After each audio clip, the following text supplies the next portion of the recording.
यदि चरित्र के बजाय इंसान की महानता उसके कपड़ों से आंकी जाती तो महान लोगों की सूची 100 गुना बढ़ चुकी होती।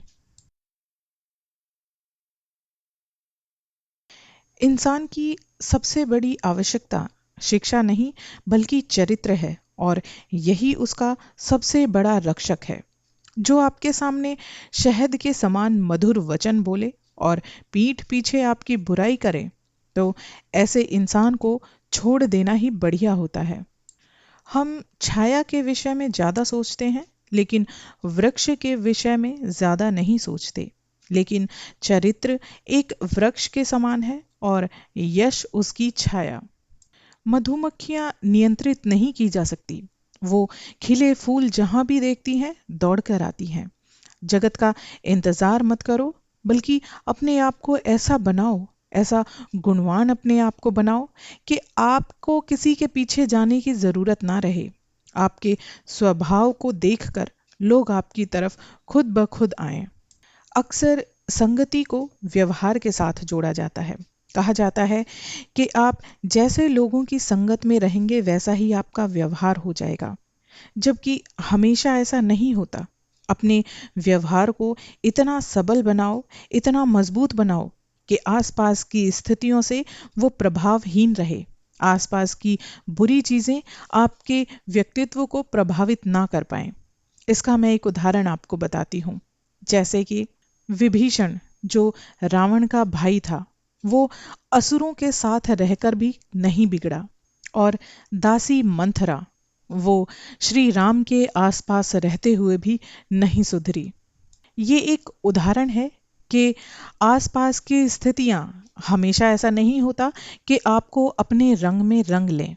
ये निर्भर करता है कि आपका व्यक्तित्व कितना मजबूत है। असावधानी और लापरवाही, ये दोनों ऐसे गुण हैं जो इंसान का उसकी बर्बादी से सामना बहुत जल्दी कराते हैं। इसलिए हमेशा बुद्धि से काम लो, सचेत रहो, सावधान रहो।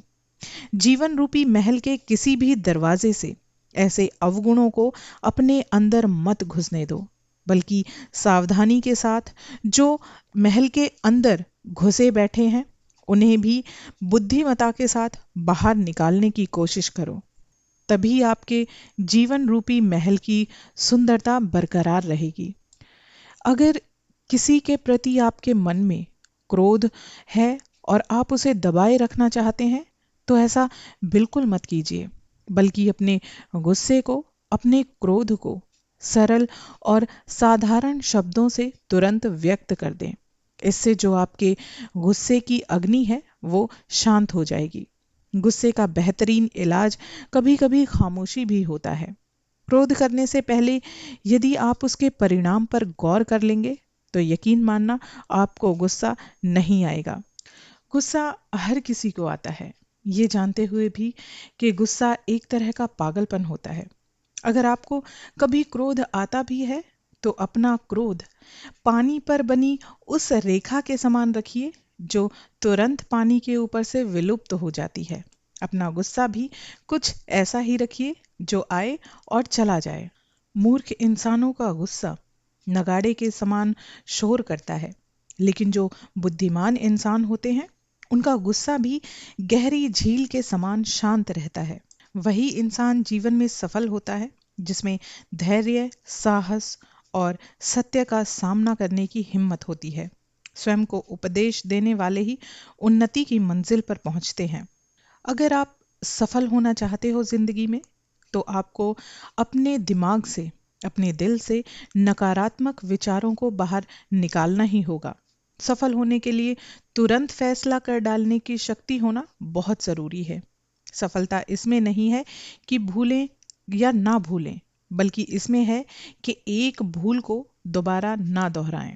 जिस इंसान ने अपनी इच्छाओं का दमन करके अपने मन पर विजय पा ली हो, चाहे वो राजा हो या रंक, उसके लिए जगत में सिर्फ सुख ही सुख बच जाता है। इंसान को ये बात अपने दिल से निकाल देनी चाहिए कि उसने गरीब घर में जन्म लिया है इसलिए वो उन्नति नहीं करेगा, बल्कि ये सोचना चाहिए कि गरीब घर में जन्म लेने के कारण ही जिंदगी उसको उन्नति के बहुत मौके देगी। पैसों और ऐशो आराम की चमक में ऐसे मौके इंसान को नहीं दिखाई देते, लेकिन जो सभी तरह के ऐशो आराम के अभाव में हो, जो गरीबी जिसने देखी हो, वही इंसान ऐसे मौकों का फायदा उठा सकता है और वही अपनी जिंदगी में खुद अपने बलबूते पर तरक्की हासिल कर सकता है।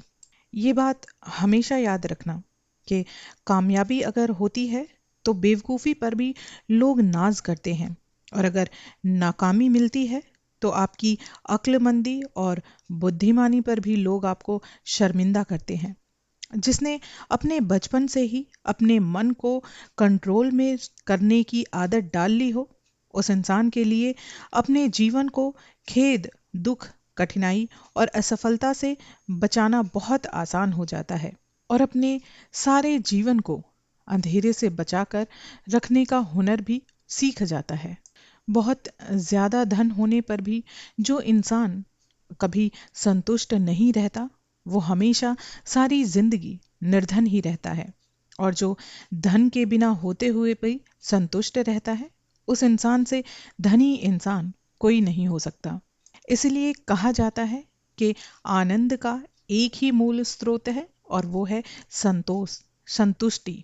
जितना समय हम किसी कार्य को बारे में सोचने में लगाते हैं, यदि उतना ही समय हम उस कार्य को करने में लगाएं, तो चिंता जैसी कोई चीज नहीं रह जाएगी।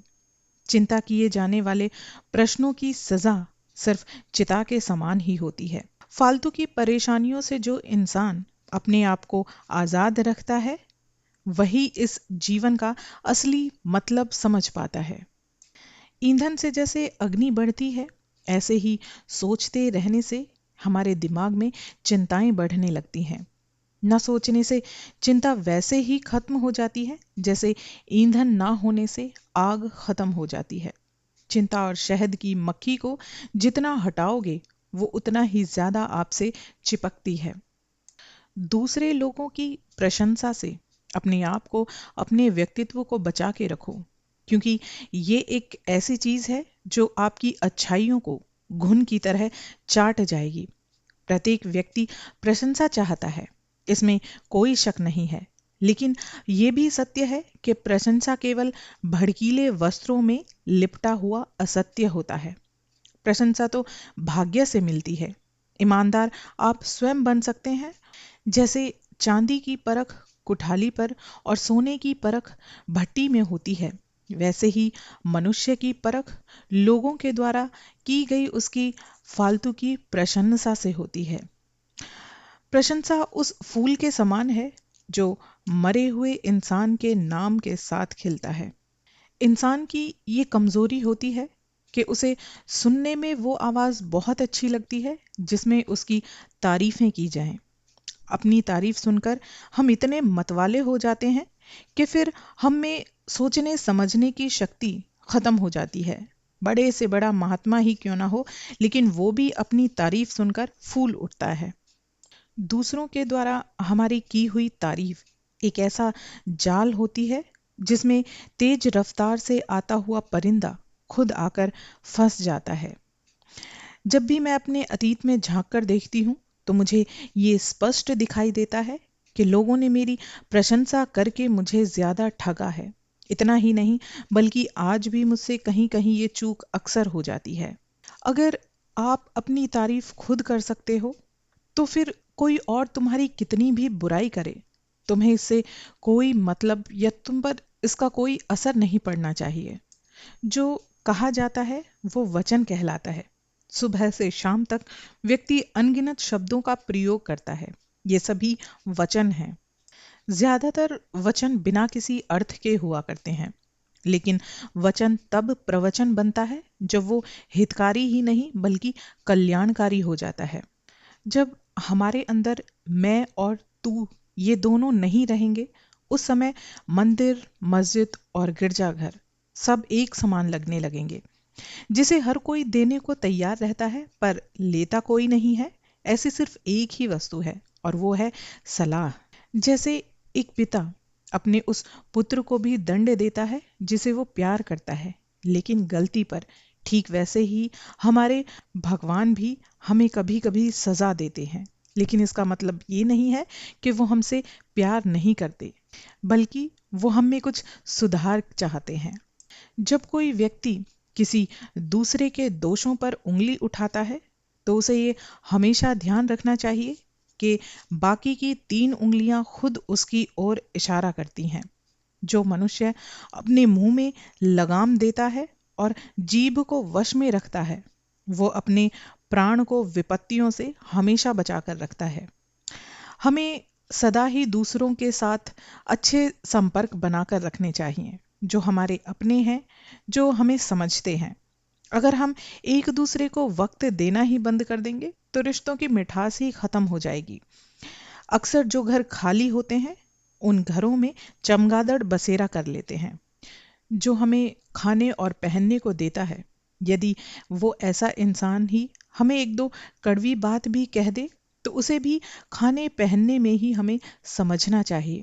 जिस हालात में हम आज हैं, हमें हर हालात में भगवान को धन्यवाद करना चाहिए, क्योंकि संसार में इससे भी बहुत अधिक कष्ट हैं जितना हम आज सामना कर रहे हैं।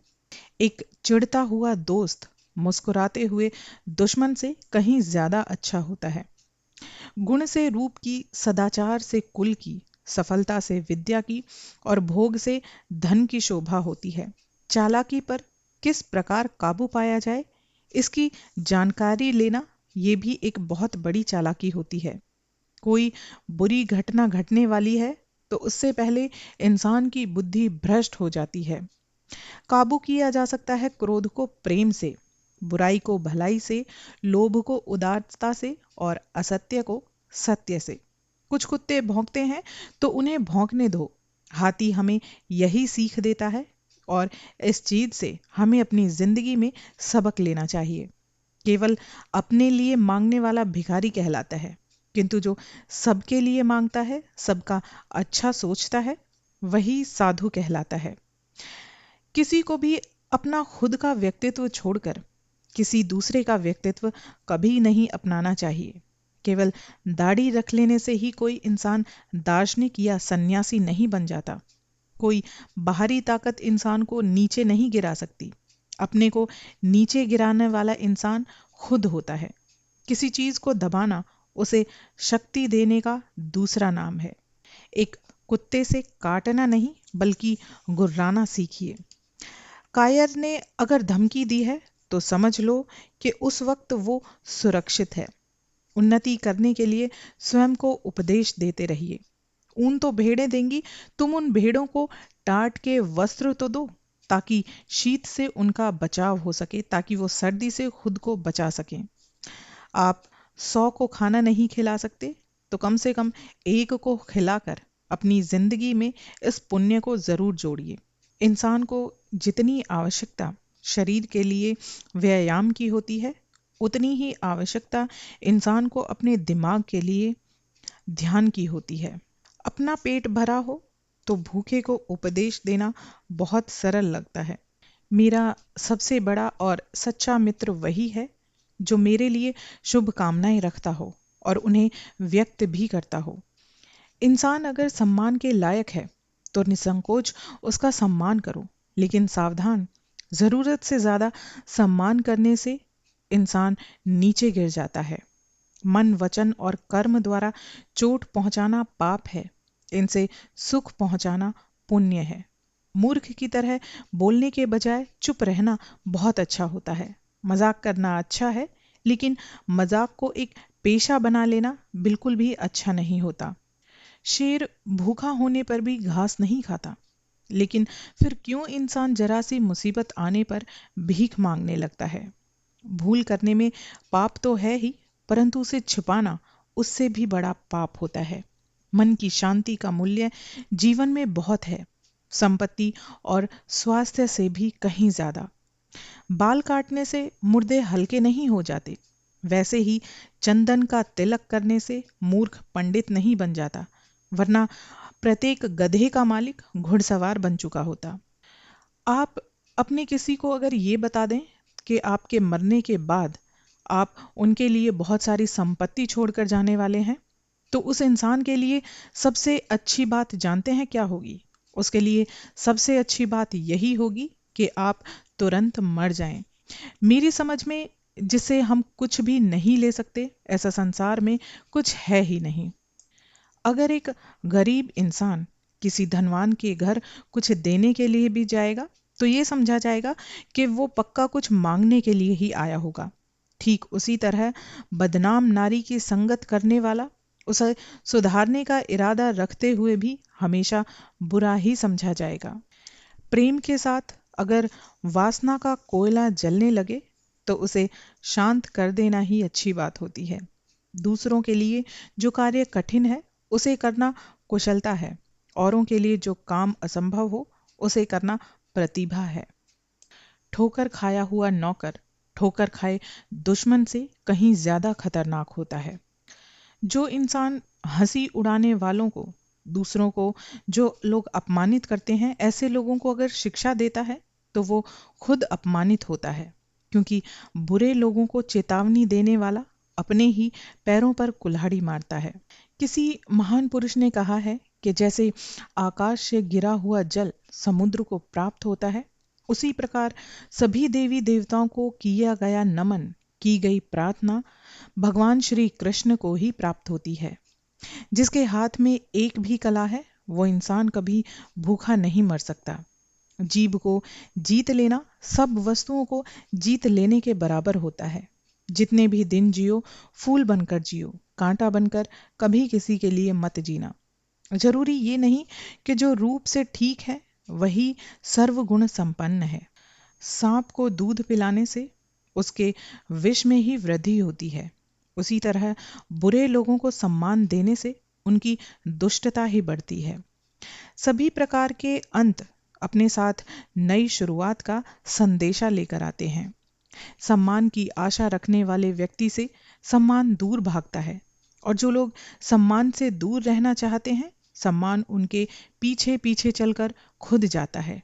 योग्यता के बिना सम्मान कभी किसी को नहीं मिलता, और योग्यता है तो इंसान चाहे स्वयं को कितना भी छुपाए, सम्मान उसे महान व्यक्ति बना ही देता है। सच्चा मित्र उस आईने के समान होता है जो आपकी कमियों के साथ साथ आपके गुणों को भी दिखाए। भगवान श्री कृष्ण ने भगवत गीता में कहा है कि समुद्र में अनेकों नदियां समा जाने पर भी समुद्र कभी विचलित या परेशान नहीं होता, बल्कि अचल बना रहता है, एक जैसा बना रहता है। ठीक इसी प्रकार जिस मनुष्य को सुख और दुख विचलित नहीं करते, परेशान नहीं करते, वही मनुष्य शांति का अधिकारी होता है। अपमान उन खोटे सिक्कों की तरह होते हैं जो दूसरों को तो दिए जा सकते हैं लेकिन खुद स्वीकारे नहीं जा सकते। अगर तुम किसी मूर्ख इंसान पर इसलिए विश्वास करते हो, इसलिए उसकी सलाह लेते हो क्योंकि तुम उससे प्यार करते हो, तो याद रखना कि आखिर में वो आपको मूर्खताओं में इतना लपेट लेगा कि आप इस जाल से कभी निकल नहीं पाओगे। अगर तुम अतीत पर पिस्तौल से गोली चलाओगे तो भविष्य तुम पर तोप के गोले बरसाएगा।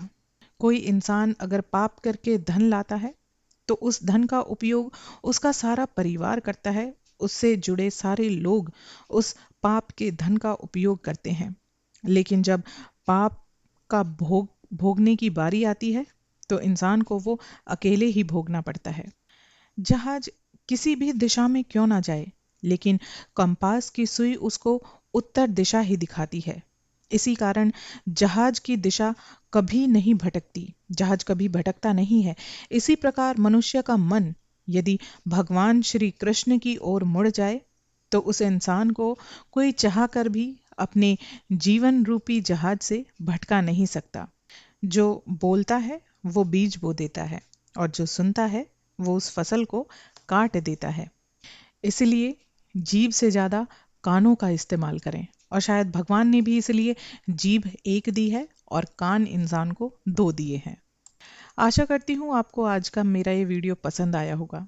अगर आपको मेरा ये वीडियो अच्छा लगा है तो प्लीज़ मेरे चैनल को सब्सक्राइब कर दीजिए ताकि मेरे आगे आने वाले वीडियोस आप आसानी से सुन सकें।